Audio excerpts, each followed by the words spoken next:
국회를 통칭 입법부라고 합니다. 보통 삼권분립이라고 하면 나라 운영의 원칙을 세우는 것을 입법한다고 하고 그것을 세우는 곳이 입법부로 불립니다. 국회에서 설계도를 짜면 그 설계도대로 시공을 하는 것이 행정부라 하는 것이지요.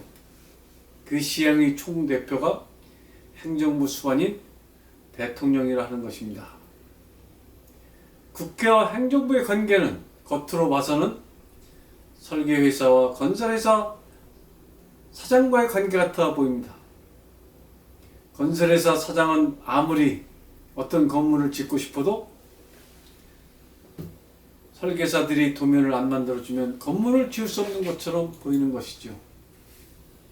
그런 다음에 일종의 분쟁이 생기면 감리회사에서 판정을 내려줘야 하는데 그런 감리회사 같은 기능을 사법부가 한다면 좋겠습니다.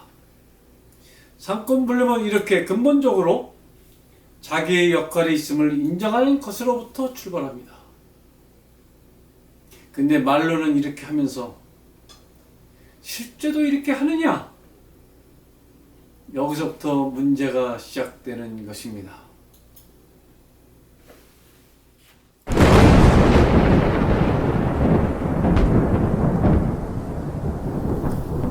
기초가 튼튼한 집이 오래 가는 법이겠지요. 국가도 마찬가지가 아닐까 싶습니다. 집을 지은 지 얼마 되지 않아 지붕에 물이 새고 하수구가 막히고 한다면 기초 공사를 제대로 못했다는 얘기가 아니겠습니까? 우리나라가 꼭 그 꼴이지요. 민주주의가 뭔지, 삼권 분립이 뭔지 제대로 알지 못했을 거란 생각이 듭니다. 대통령이 처음부터 뭐든 다 했다고 봐야 합니다. 법을 세우는 것은 국회의원들이 해야 하는데 실은 행정부 실무자들이 다 하고 국회의원들은 초기부터 들러리 역할들만 했지요. 여당 의원들은 일사불란하게 청와대와 행정부의 법안 내용을 앞장서 통과시키는 역할들을 했고요. 야당 의원들이 100% 통법부 할 수 없으니까 간혹가다 시비를 거는 형태로 반대 법안을 세우는 모양새였습니다. 그러나 대세는 이미 다 통법부 하는 것이었습니다. 의원 입법은 거의 없고 행정부가 세우는 법의 통과 들러리 역할에 충실한 거였지요. 법안만 그런 게 아니고 예산도 다 그렇게 하는 것이었어요. 예산은 아예 처음부터 행정부 소관이었습니다. 예산을 담당하는 예산처 혹은 재경부, 경제기획원 출신들이 얼마나 위세가 대단한지 일반인들은 잘 모를 것입니다. 대한민국의 모든 살림살이들은 이 부서의 공무원들이 다 주물럭주물럭 했다 해도 틀린 말은 아닐 것입니다.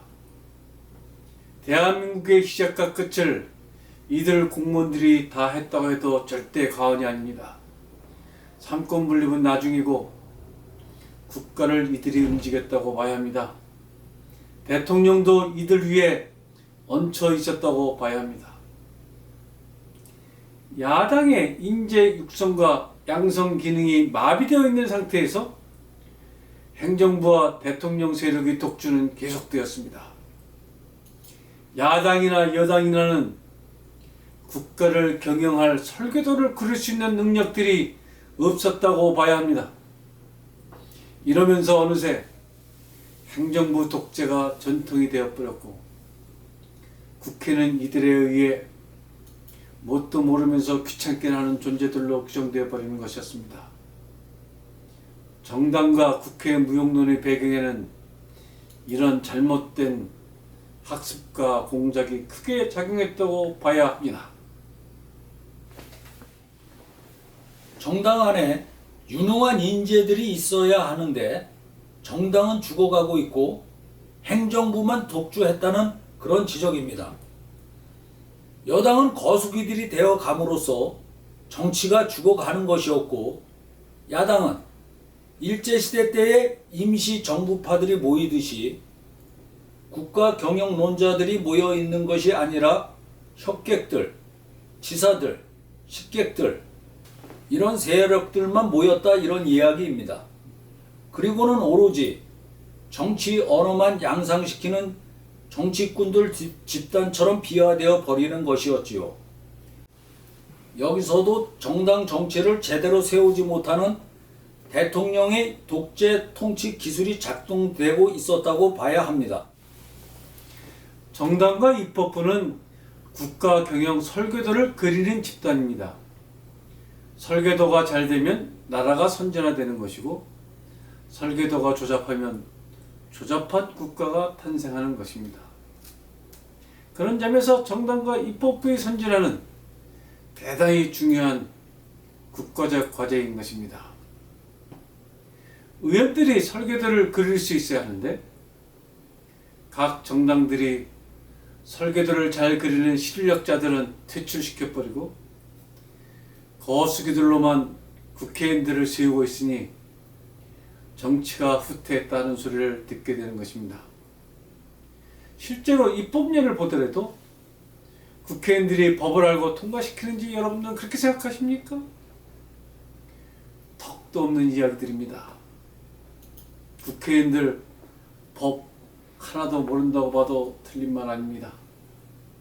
본회의장의 법안들이 어떤 때는 하루에도 100여 건 이상 상정되는데 그 법안들 대다수는 정부 입법이고 요 최근에 10여 년 상간에야 의원 입법들이 좀 나오곤 있지만 이런 의원 입법들도 그 내용들을 잘 알고 이름 써주는 거 하는 것이 아니라 의원들끼리 서로 부주하듯 이름들을 빌려주고 본회의장에 오면 내용들도 모르면서 전부 다 무슨 지침을 줘야 할 거 아니야. 그리고 나면 그 뒤에서 이 법안은 통과야, 저건 부결이야, 저건 통과야, 저건 목숨 걸고 부결시켜. 이런 지침들이 내려오면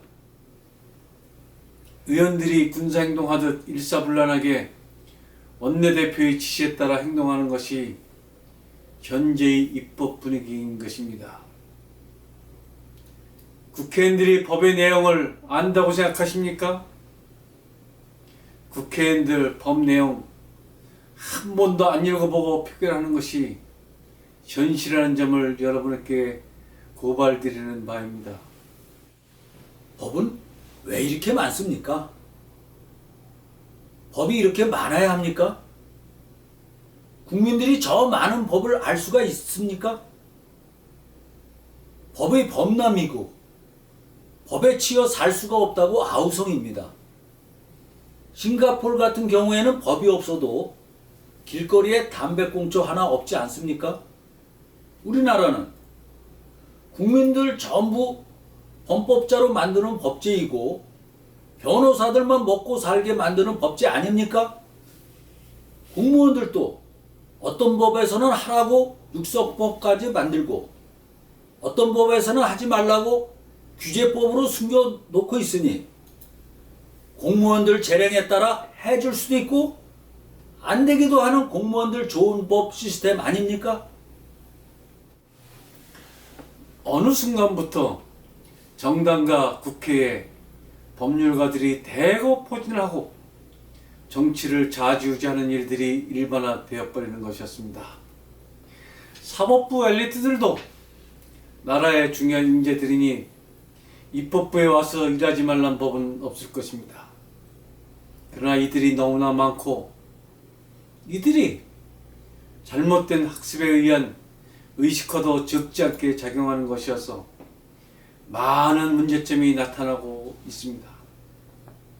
우선 법률가들이 많다 보니 부지불식간에 법이 많은 게 법이 적은 것보다 더 좋은 국가다 하는 인식이 일반화되어 버렸습니다. 국민들이 자유로운 행동을 규제하는 법제는 그 양이 적을수록 더 좋다는 이론이 있습니다. 최대한 규제를 줄이되 꼭 필요한 사항만을 규제한다는 네거티브 법제 이론이 그것입니다.